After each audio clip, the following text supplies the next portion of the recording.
Awesome, man. I just want to say, man, it's such an honor to be a part of this group this morning. I've joined you guys on several roundtables in the past, so and it was always cup filling, and cup filling, especially to start off on a Saturday, because typically by Friday the cup is empty because you've been working and pouring all week, so just thank you guys for having me. I know we all got lives, so I definitely want to get straight to it.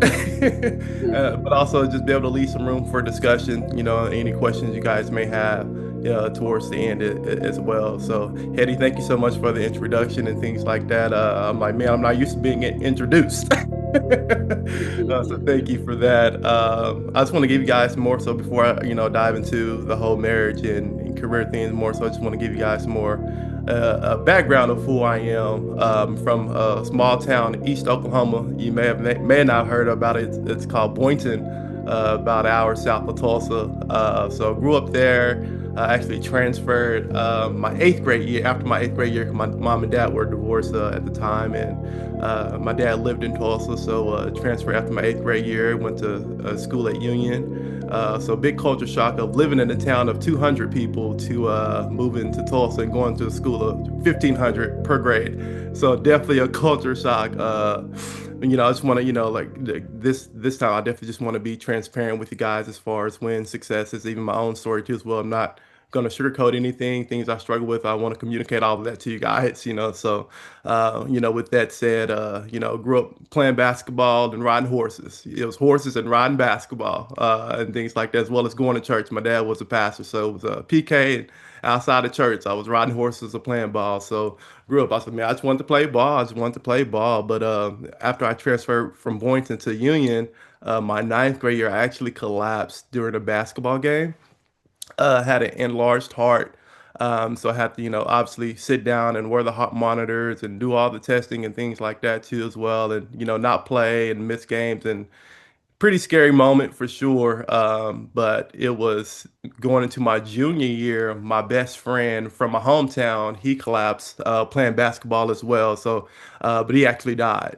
So it was that summer. I'm like, man, that could have been me. So obviously, all the thoughts from a teenager of like, man, like why him, not me, and just and things like that. But also got to a point where I just really need to figure life out for myself too as well. Because growing up, my faith was more so my parents' faith because they were church and my dad was the pastor. I was more so they just what we did, and things like that. But I knew deep down, like I wasn't saved or anything like that for me. So that summer I went to a camp called, you may not heard about it, Kids Across America, aka KAA. So went there, and that summer I actually gave my life to Christ. The summer that my best friend died, but also.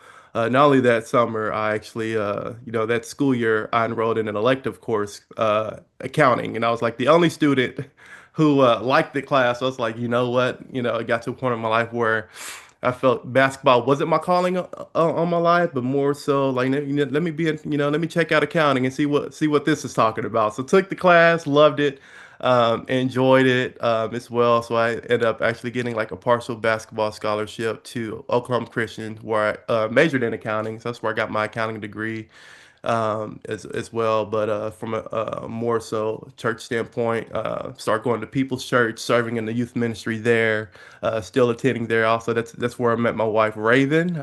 We currently have two kids, Zion and Zaire. 4 and 1. So in Zion, he's in school now. So we're school parents. I'm still trying to figure this out. I'm like, oh, there's a lot of messages and things like that. But I was like, man, school is different than what it used to be. But we're taking it head on too as well. Also, my wife and I, we run a accounting firm called Skyward Financial Solutions, as well as a nonprofit called Live Full.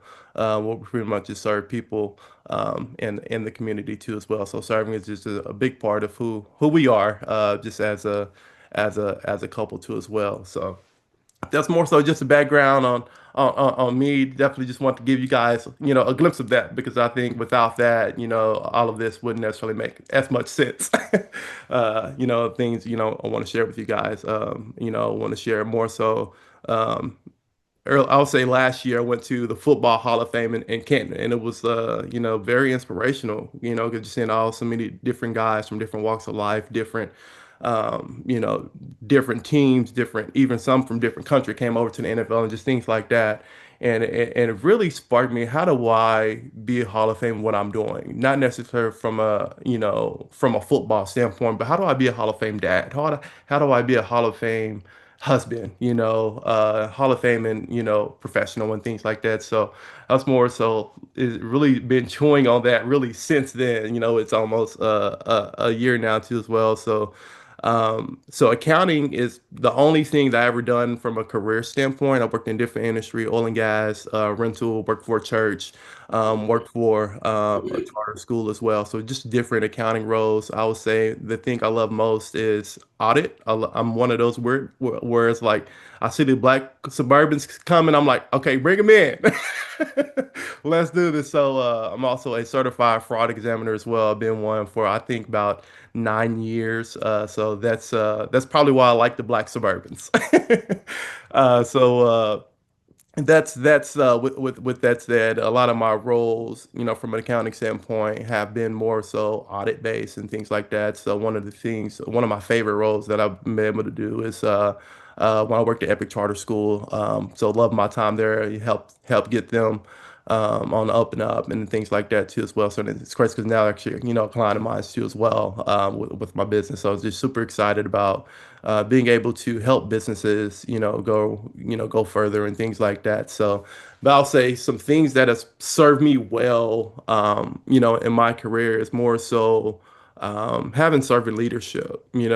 When I was younger in my career, it was very, man, I want to be CFO, very specific, and things like that. Or I want to be accounting director, just looking at all these different tiers of accounting jobs, Yeah, C-suite yeah. employee, and that's like that was what drove me, honestly, and things like that. And when like promotions or all that stuff started to come, like I would say it was nice, but honestly, it wasn't fulfilling, and it was more so all about me goals versus we goals. And I think that's probably why it wasn't fulfilling because growing up playing basketball, the thing I love about basketball, you get to play with four other people on your team on the court with you. So it's like that companionship, and things like that. So it's really got to my point when I was at Epic and just really kind of going through what we're going through from a team standpoint and things like that, and having leaders pour into me, where that a success based on like having a title, really came from success of wanting a title instead. And things like that. And I remember vividly having a conversation with one of my leaders, like, we want you to run the finance team one day. We have this in mind. I'm like, honestly, I can care less about a title. Give me a towel. I just want to serve. And things like that. And then I feel once my posture changed from title to towel, that's when results, and my outcomes that I was doing really start to increase in a way that I feel more fulfilled by doing it, but also other people start to feel more appreciative of the work I was doing as well. So I was just super pumped about serving people, and like it was like out from a good place, not from man. I'm only doing this because I want this promotion, and things like that. In Airline, that's what I was doing, and I would say another thing that has served me well in career that's helped with success is just building equity with teammates. I kind of mentioned the thing about audits earlier, and I know with having audits and things like that, they're talking to different people in different departments and things like that. So I know, with that it's, other people going to be called upon, for audits and things like that. And when they do, I always wanted people to be, willing to help, answer questions and things like that too as well. Versus, look, I don't know, so, but also, just never know when I, needed help on a task or just needed help doing something, where that equity I was pouring into my teammates was, at times being poured back into me too as well. So it just really created more of a camaraderie environment, more of a team member centric environment too as well. That was just more enjoyable for everybody when I was just really, now how do I just build equity, even if I don't plan on using equity in the future, but how do I just build equity, with people from a relational standpoint, and things like that, which leads to my next point is pretty much loving the person within the professional, and it's like sometimes you're like I got to get out of my office and go talk to people, and things like that. Because with accounting, 99.99% of accountants are introverts. We don't want to be on the front lines. We don't want to talk to people. We are perfectly fine sitting in our laptop in our office closed, door closed, lights off. Like that is our sweet spot. and things like that. And so it's like, man, this I felt like I can make a difference. I actually love people. So that's one of the things I really started to like, you know what, just get out of my office.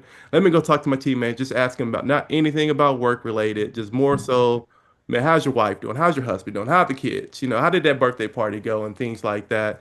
And just really caring about not just be asking those questions, but also just to show care and oh, you remember, you know, my kid was going to a birthday party and things like that, which you know, in return was also building equity, you know, with people and things like that too as well. And, you know, in my particular field, that wasn't, you know, necessarily, you know, normal to do. Like I said, it's a career for definitely filled with introverts who are fine with being by themselves. Not that they were missing missing that or wanting that, but when it happened, they definitely value that, you know, too as well. And I would say the next thing that I helped, you know, I would say that leaders helped me to really, you know, learn was more so having work-life blend versus work-life balance. And I look at that as far as like, for example, making a smoothie. It's like, you know, put the kale in there, the apples, the juice, and things like that, and like blended it all together. I'm like, because I love smoothies, blending it all together, you know, just to make something, you know, taste enjoyable versus just eating kale by itself. Like, yeah, I'm gonna eat this apple first, and I'm gonna eat this kale, you know, and things like that. And I just think, you know, just finding a blend of work life and, you know, having family care about what I'm doing at work and having my leaders at work care about family and things like that, and everyone just really come together like, man, how do we make you know, everything, you know, get everything done that needs to be done, but also doing it in a way where everybody can stay healthy, and things like that. So I think, you know, for me, once I figured that part out, I became a healthier employee. I became healthier at home too, as well. Once I quit trying to, you know, balance the two, like it became more so like a light switch. Yep, when I leave, I'm done. Typically, that's not the case. The reality is sometimes we get home, you're thinking about work, or you may have some more stuff to do you know, and things like that. And, you know, once I began to really learn how to blend those two together, it was more so, yeah, wife, yeah, babe, I gotta, you know, can I get 30 minutes or an hour here to knock this out for work and things like that. And at work, can I leave an hour so early? I want to go spend time with my wife. I want to take my wife on a, you know, a date. So it's like, you know, once those things really came, you know, blend together, I feel like that was more so great for me it helped me more so on on that side of success and things like that. But also, you know, with that said, I mean, there are some things that, you know, I felt like I did well, but also reality is I'm not perfect. So there's some things I did wrong as well. You know, and I think one of the things I did wrong, especially early on, was more so basing success on my career based on salary earned and not my serve raised. You know, so it was like, oh man, if I get this amount of money, then I'll be successful. Versus like, man, how do I serve as many people as possible? And for me, Amen. when that focus became, you know, when that became my focus, that also became my fulfillment. It's like, man, it wasn't I wasn't driven by a dollar amount. Like, I kid you not, when I was in college, I'm like, man, don't laugh at me, y'all. When I was in college, man, my goal was, man, I want a Maserati by 30. Yeah. A Maserati by 30. We can understand. That was my goal. You know, all my college friends, they knew it too. And sometimes they still joke about it with me too as well. That was my goal, you know, Maserati by 30 and things like that. Now it's like, man, how do I serve as many people as possible? Not, you know, how do I get as much money and things like that, even from you know, goals from, you know, my company out. They're not necessarily monetary goals, just client goals. How do I serve? Who can I serve? You know, and things like that. I would say another thing that didn't serve me well is not bringing Jesus, you know, and light to work, you know, not bringing who I was from a, you know, from a Christ standpoint to work. Because a lot of times reality is we spend more time working than we do anywhere else, you know, and things like that. And like I said, accounting is more so introvert, you know, and things like that. But also, it is one of those things where there isn't like a lot of like talking about personal and things like that. So it's like, man, how do I do that? And I know that when I wasn't doing that, typically I wasn't necessarily setting the tone for the day or setting the tone for the week or setting the tone for the team, and things like that. Versus when I started to do those things, like, oh, like they love Jesus too. But also how that was just even more fulfilling for me to be able to work with people like when I start to understand their values more and things like that because you know I was surprised on how that was like that type of energy and light was also shown right back to me when times where I needed that light and where I needed some encouragement or I needed, someone to share a Bible verse to me too as well. So I'll say not, not bringing Jesus to work, not from a like I'm preaching Bible verse standpoint, more so my energy, how I'm collaborating, how I'm responding, and things like how I'm lifting people up and things like that. When I wasn't doing that, I wasn't getting the best results from a work standpoint, or even the best relationships out of people too as well. Which also leads me to my next thing as far as like being more focused on results, than relationships. Um, One of the things, like I said, I grew up playing basketball, and one of the things, like for example, my junior year in high school at Union, we were undefeated, a really good team I was playing on and things like that. But I can say the best time that I ever had playing basketball was like AAU. And the reason why I had more time playing AAU because I had better relationships on that team, and things like that. So I think, we live in such a results driven culture. I mean, you could turn on ESPN. I'm sure they arguing about who's better at LeBron and Jordan right now. And the Jordan argument, I got 6 rings. It's all, Right. even from a sports standpoint, like it's, especially for men, it's results. Like you gotta get results. You gotta get results and things like that. So, and I think, me, really being focused on championships versus companionship, didn't serve me well in my career, and things like that. When I look back, man, the best things I ever enjoyed most in life came with companionship because I did it with someone else. So I think not necessarily focus on results, but more so focus on relationships.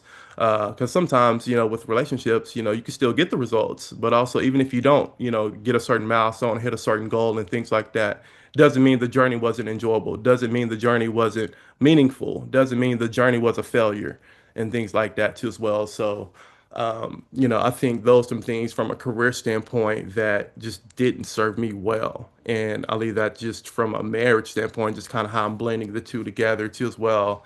Uh, I think with marriage, and those who have been married, are married, or going to be married, man, it is hard work. My wife and I, we celebrated 8 years this year, so we still trying to figure it out. Heck, I'm still trying to figure out who I am as a person, but I know that figuring out never, it's not a destination that we arrive to. It's something that we're constantly, trying to figure it out, and things like that. But some mistakes that I made in my marriage was, for one, putting myself over my serve. It's all about, what I needed. Babe, this how you love me. I need sex this many times, a week. I need this, and things like that versus like, man, how can I serve her? I would say big, big, big mistakes that I had, but also just some things that, I just kind of went in with the wrong mindset too as well.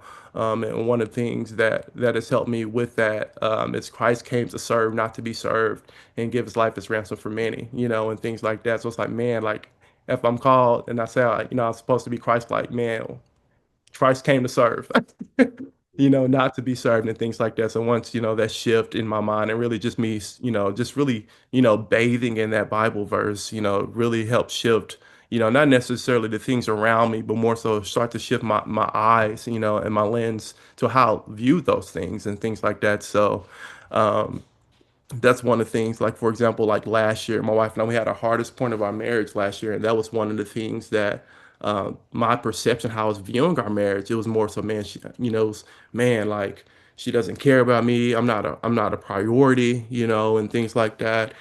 And that was just those were just lies I was telling myself. And it was like it literally got to the point where we ended up having to go to therapy. I was letting the lies I meant, because deep down I know that she loved me, like I know that, but I was letting lies in my head tell me like she doesn't love me because she's not making me a priority, she's not doing this, she's not doing that.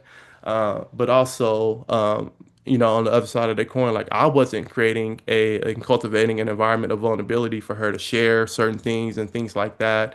Where it's like, man, I feel these things, but I didn't feel like I could share those things because I feel like I was afraid of how you respond and things like that. And, as we're going through, we're all unpacking all these things. And I'm like, oh, and one of the things from you just going through that therapy with her, which we're still going to therapy. I don't think there'll be a time where we don't go to therapy anymore, just from all the great that it's done for us. But another thing that I was doing is really projecting childhood trauma on her. And also, as I'm, was kind of going through therapy, one of the things that I've learned that I had a fear of abandonment. So I know that fear of abandonment was more so I understood why I had the fear of abandonment just based on my parents being divorced and having to split time and all of that. want to spend time with my dad sometimes, want to spend time with my mom sometimes, and or even cousins, just all of that, just my upbringing really, I didn't know how traumatizing it was for me, how it's impacting my marriage until I really start to unpack that with the therapist, and things like that too as well. But also I was like, man, I was just putting all of that hurt on her that I was experiencing, not even from something that she did, but just from the things that I experienced that just wasn't fair, wasn't good for her too as well. And then another thing that I felt like I was doing incorrect was not tangibly covering her like I did other people. And I remember vividly, it was one day at Sunday at church, and sometimes I'm on the prayer team and things like that, so I'm just praying for people, and she came up and then she said, "I want you to pray for me like you pray for other people," and I was like, man. And like that broke me down. 'Cause like, man, like she's seeing me serve so much. She's seeing me love on other people. She's seeing me even pray for other people. And I want you to do this how you do that for other people. And I just soaked in that, like even in that moment for a little bit. Then after, that moment we got home and things like that, like it hit me, it broke me down into tears. I'm like, man, like she's seeing where I'm falling. She's seeing the things that I didn't want to do in my marriage, and things like that. And how it's impacted her. And that really, for her, it's like, man, you're making church more of a priority, you're making other people more of a priority and things like that. But that was a gut punch. My wife told me, I want you to pray for me like you pray for other people. And if I'm saying like she's a priority, I'm saying she's number one, you'll think that would be switched. Like you think that I'll be paying for her 10 times more or and more powerful than I would, other people and things like that. But that just wasn't the case. I'll say, some marriage shifts that started to help me, as we began to really go from, for example, where we were last year, until today and things like that. Like I said, was going to therapy, and, unpacking all those things, with, a third party, trained professional was just a phenomenal journey for us. And, again, so many tears, wasn't going to therapy to point the finger, I was like, because I didn't seen so many people do that before, and I've done like individual therapy and things like that. But I kid you not, me going to therapy to be a better husband really allowed me to, I'm turning out to be a greater human. And just crazy a lot of things that and tools I've been going to therapy for my marriage. I'm like, man, this applies to literally every other relationship.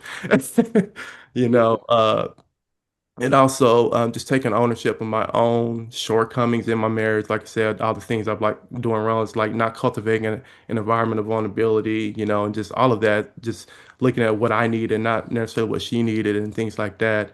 Like I said, just taking ownership of, where I fell short as well. Like it wasn't all about her. Like I'm not perfect either, and me taking ownership of that was critical to the development, in our marriage and getting it to a thriving stage. And in our nonprofit, we like to say raise or serve, and I'll say when I just really start to focus on the serve, not myself, start focusing on the serve, not myself, man, she began to really follow suit and like, man, and also be more receptive of my serve, and things like that.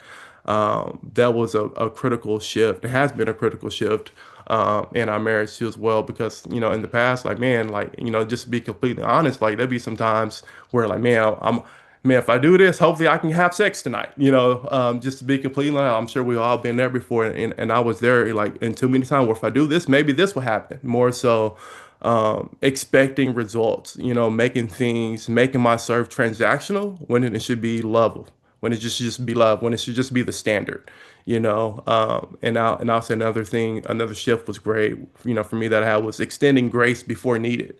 And one of the things that really kind of gives me a glimpse of it is the story of Jesus and Judas. Like Jesus washed his feet before Judas even betrayed him. Like, man, I know you're gonna need some grace. I know you about to do this. You don't know you about to do this, but Jesus washed his feet. Not only washed his feet, he fed him. Judas ate too. In the midst of that. So that's one of the things that it's I'm learning to extend grace before she even needs it. And things like that. And so I think that's been a critical thing for me too as well. And the next thing, realizing I'm not just married to my wife, but I feel like I'm also married to my kids. And what I mean by that, like I have two boys, and I want them to see every day, what it looks like for a man to love a woman. And just from the things and men of God that I've talked to as well, and one of the things that has been synonymous in those conversations that oftentimes the way kids view you loving their mom, it's also going to be how they view Jesus as well. And that just put like us like a really just a heavy weight on just like man, like I have to love their mom in a way that they feel that Jesus loves them. And with that comes a level of grace. With that comes a level of stewardship. With that comes a level of serve and things like that too as well. So, and I want them to see Jesus every day. So I want to be Jesus every day. So that's one of the things that, as we're kind of navigating last year, we're like, man, like, I don't know if this gonna work, just be completely honest and things like that. But it's like, no, it's bigger than me, it's bigger than me. I want them to see Jesus. I want them to feel Jesus. I want them to love Jesus. My biggest goal that I have for them, like, hopefully they grow up loving Jesus, and loving people, as the same, So that was very, very, very important for me to be able, as I'm like, navigating that time of like, man, like I want this to work. I want them to, how much do I want them to see Jesus? Okay, I want this to work. I want this to work. So, that's just me per like, man, I just feel like I'm not just married to her, but I'm married to, my kids as well and the vision that I have for them, and the men of God that I want them to grow up being as well.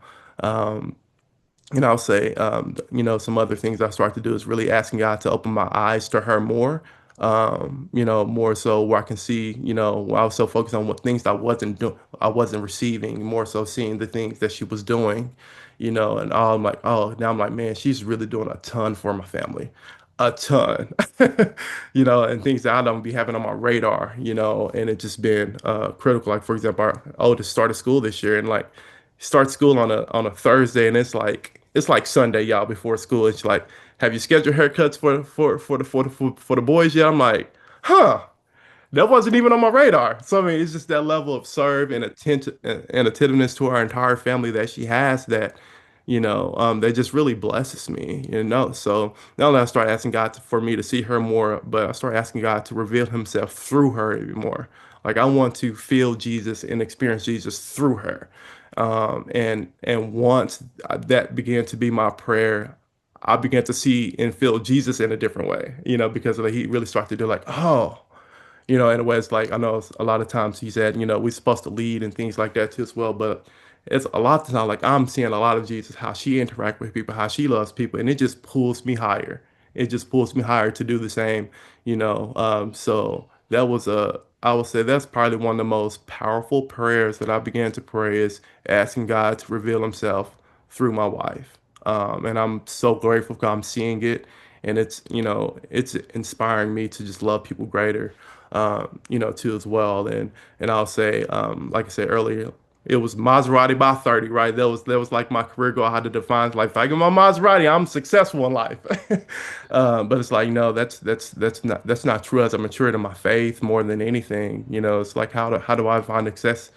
Man, I define success as, man, just having, for one, I will say an impactful relationship with Christ where other people can experience it. The next thing will be having a thriving marriage. And the third thing will be having a relationship with my kids where they will want to spend time with me.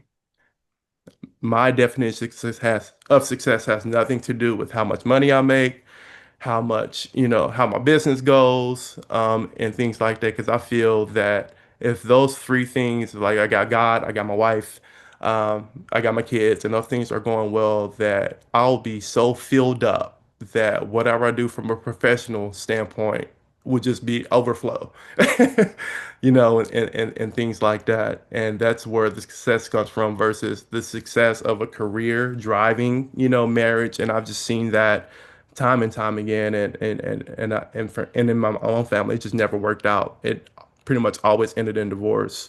I was like, man, I don't want to do that. I don't want to put, my career over marriage, and I think that's just the incorrect way of doing it. And there were times where I did do that, as far as spending so much time working, not doing date nights and things like that. and was definitely feeling that within my marriage and things like that. But I kid you not, like I would, my business, it can fail a million times before I want my marriage to fail once. It's like God is not, God is not limited to this one business to providing for me. He has multiple ways to provide for people. God's just not limited. So why would I put God in a box of just, putting all my eggs in this career or this job, and things like that? The reality is, hey, business can fail tomorrow. Like all my clients, like, you know what, we don't need your services anymore. Reality is, I'll just go get another job. I'll go work at McDonald's. I'll go work at Nike. I love shoes. I'll go get me another job. I'll try to make it work. But I don't want I don't want to give up on my marriage, and things like that. So I think one of the critical things for me has been, as far as like just blending the two, is realizing that my marriage means more than my career. And I think because of that, it has really enabled me to be the best professional I could possibly be, as well, and being the best person, because I'm going to work filled up, ready to pour out to my clients or my, fellow team members, or and things like that, fellow leaders. Like I'm ready to pour, because, I'm poured up at home. So I'm ready to pour out, by the time I leave house versus, man, like I'm empty at home. I ain't got nothing to give. I was there. It wasn't fulfilling for anybody. My wife wasn't getting what she needed. My kids wasn't getting the time that they needed. Daddy, can you play with me? Nah, I got this to do. Oh, I'm tired. Like I've been there. And things like that. And like I said, and if that continued to be the trend, then I wouldn't have been successful as far as some kids wanting a relationship with me. 'Cause I didn't get on the floor and build Lego sets with them. It wasn't taking my wife on date nights and things like that too as well. So I think just having the right priorities, as far as, how, marriage should come before career, I think will help, help thriving both scenarios, because they're both done in order. And I think God wants us to live life out of priority, as well. And I think, right, the thing to living life out of priority is also just having the right posture, too as well. And I think, with all that said, as far as just learning how to, thrive in both, at least for me, the thing that just really took a lot of weight off my shoulders, trying to figure it out, everything out, or be control of everything, just really focus on just serving and loving people greater. Every day, man, how can I serve and love people greater? Not, man, what can I get from other people? Or if I serve and do this, what can I get in return? How do I serve and love people greater without any expectation? Where, what, how do I do this? How do I love without, you know, are they gonna love me back? And things like that. Or are they gonna hurt me? Like, what, we're all human, we're all gonna hurt, we're all gonna feel pain. Sometimes people do it unintentionally, sometimes it will be intentionally, but that's what God's there for, to heal and kind of be that companionship and that provider for us too as well. But also I feel like I have a good network of people around me. So when I am feeling hurt and where I'm experiencing some pain, I have people to lean on. And the one thing that I know about God, that I'm sure you guys know as well, that God uses people to serve people, and he often uses people to love people as well. So that's one of the things that I try to do as well, man, to really lean into my community and life, but also lean into my community in a way where they're experiencing life with me. I'm experiencing life with them, and it just makes everything that much more enjoyable. Oh God, full of glory and grace, open in me a fountain of faithful praise. Let it flow from the depths of my heart like great lakes. Let my